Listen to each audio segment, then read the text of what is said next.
I'm Margot Politis. Welcome to Study English IELTS preparation. Today we're going to talk about letter writing.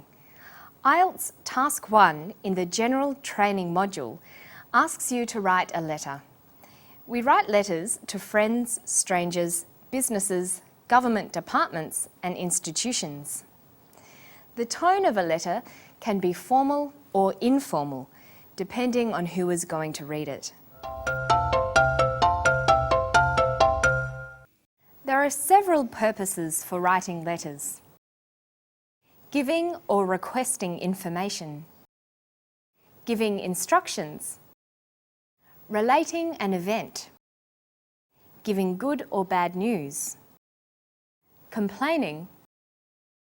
Describing. Some letters can include several of these purposes at the same time. Here are some examples. Letters for giving information might include travel plans, arrival details, what to see and do on holidays. Letters requesting information might be for course information, library hours, timetable information. Some letters for giving instructions include how to get to your house, how to operate a machine, how to open an account, and relating an event, an incident or accident, a wedding or function, or a holiday. Giving good or bad news, cancelling an appointment, accepting a job offer, informing of the birth of a baby. Letters complaining might include poor service in a restaurant, loud noise in your district, a problem with faulty goods.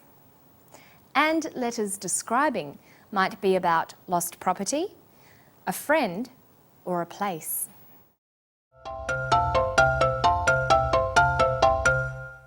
Okay, that's an overview of different types of letter. Now let's consider the organisation of the letter. Letters have a clear and familiar structure. Formal letters begin with a greeting, dear, and end with a closing, yours sincerely. In between the top and the bottom is the body. But what sort of body? How do we decide about the shape of the letter between the greeting and the closing? Well, we write because we have a purpose. It is important to indicate at the beginning of a letter what its purpose is.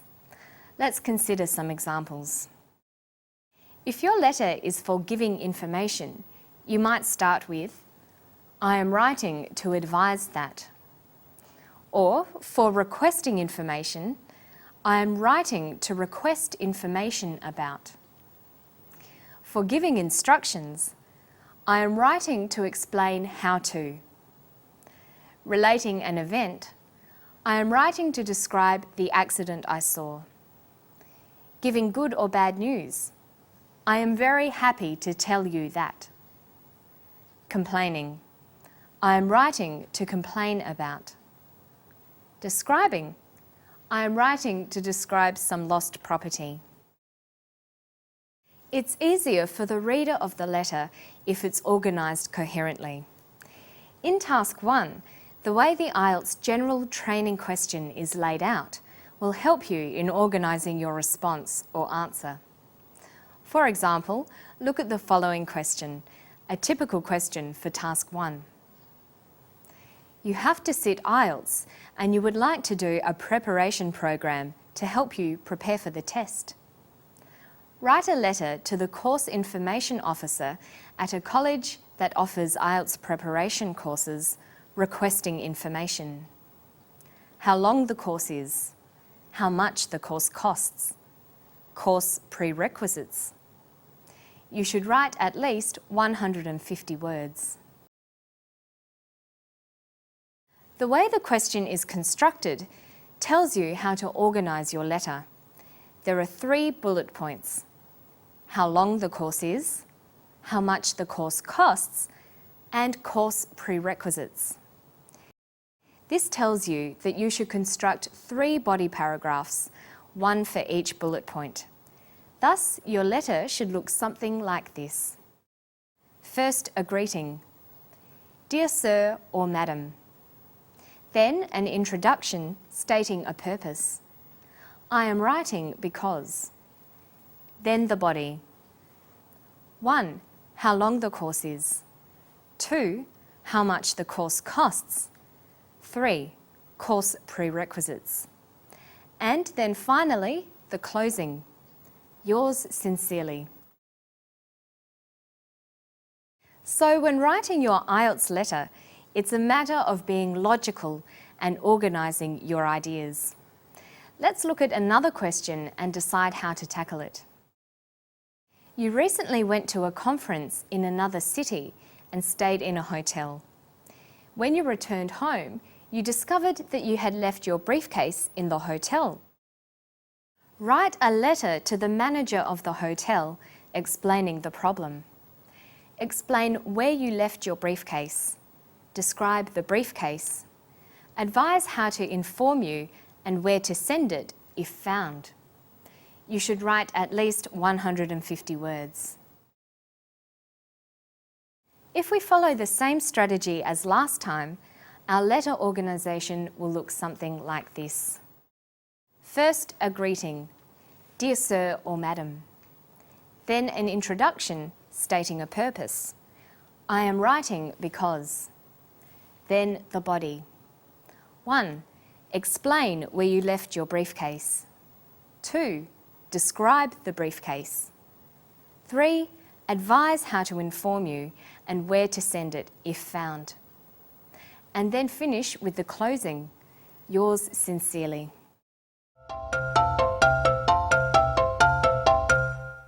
The last thing to discuss about the letters you'll be writing is the level of formality. The 2 IELTS letters we looked at should be formal. There will be times when you will have to compose a less formal letter with different language choices. Here are some examples. More formal. I am writing to inquire about the cost of your IELTS preparation program. Less formal. I am writing to ask about the cost of your IELTS preparation program. More formal. This is due to the fact that teaching costs have increased. Less formal. This is because teaching costs have increased. More formal. If you require further information. Less formal. If you need more information. More formal. Please find enclosed. Less formal. Here are. More formal. We have been forced to increase fees. Less formal. We've had to increase fees. More formal. I regret to advise you. Less formal. I'm sorry to tell you. More formal. I will not be able to attend. Less formal. I cannot come. Well, you should now be able to practice letter writing. Remember, each letter you write will have a different purpose, and a clear purpose statement will convey your intent to the reader. Organise the letter into several short paragraphs and choose the tone carefully. Should it be more or less formal? To find more information and tips, don't forget to visit our website. It's abcasiapacific.com/study English. You'll find all the stories, transcripts, study notes, exercises and quizzes for the series. That's all for now. I hope to see you again for another episode of Study English. Bye-bye.